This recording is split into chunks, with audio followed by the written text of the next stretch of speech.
Judges 7. Gideon defeats the Midianites. Early in the morning, Jerubbaal, that is Gideon, and all his men camped at the spring of Harod. The camp of Midian was north of them, in the valley near the hill of Moreh. The Lord said to Gideon, "You have too many men.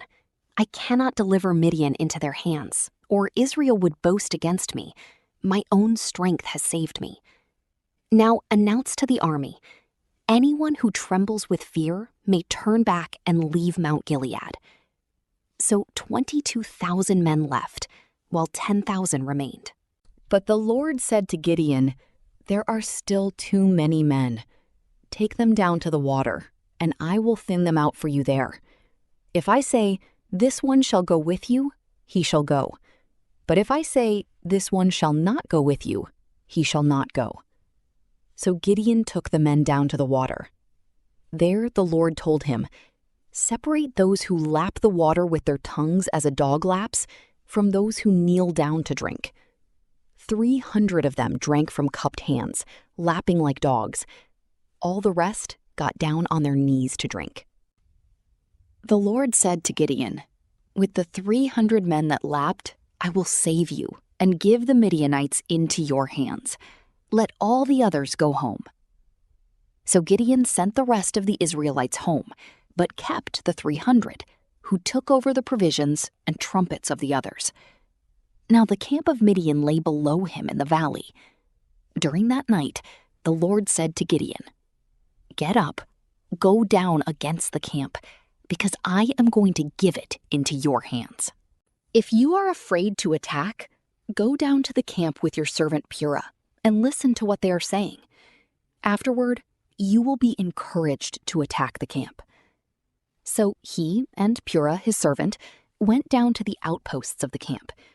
The Midianites, the Amalekites, and all the other eastern peoples had settled in the valley, thick as locusts. Their camels could no more be counted than the sand on the seashore. Gideon arrived just as a man was telling a friend his dream. "I had a dream," he was saying. "A round loaf of barley bread came tumbling into the Midianite camp.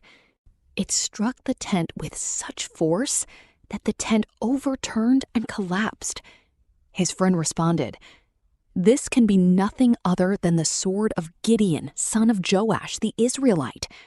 God has given the Midianites and the whole camp into his hands." When Gideon heard the dream and its interpretation, he bowed down and worshipped. He returned to the camp of Israel and called out, "Get up! The Lord has given the Midianite camp into your hands." Dividing the 300 men into 3 companies, he placed trumpets and empty jars in the hands of all of them, with torches inside. "Watch me," he told them. "Follow my lead. When I get to the edge of the camp, do exactly as I do.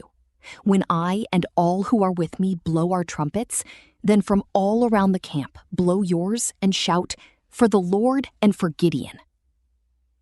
Gideon and the 100 men with him reached the edge of the camp at the beginning of the middle watch, just after they had changed the guard. They blew their trumpets and broke the jars that were in their hands. The 3 companies blew the trumpets and smashed the jars. Grasping the torches in their left hands and holding in their right hands the trumpets they were to blow, they shouted, "A sword for the Lord and for Gideon!" While each man held his position around the camp, all the Midianites ran, crying out as they fled. When the 300 trumpets sounded, the Lord caused the men throughout the camp to turn on each other with their swords. The army fled to Beth Shittah, toward Zererah, as far as the border of Abel-Meholah near Tabbath. Israelites from Naphtali, Asher, and all Manasseh were called out, and they pursued the Midianites. Gideon sent messengers throughout the hill country of Ephraim, saying, "Come down against the Midianites and seize the waters of the Jordan ahead of them as far as Beth-barah." So all the men of Ephraim were called out, and they seized the waters of the Jordan as far as Beth-barah. They also captured 2 of the Midianite leaders, Oreb and Zeb. They killed Oreb at the rock of Oreb, and Zeb at the winepress of Zeb. They pursued the Midianites, and brought the heads of Oreb and Zeb to Gideon, who was by the Jordan.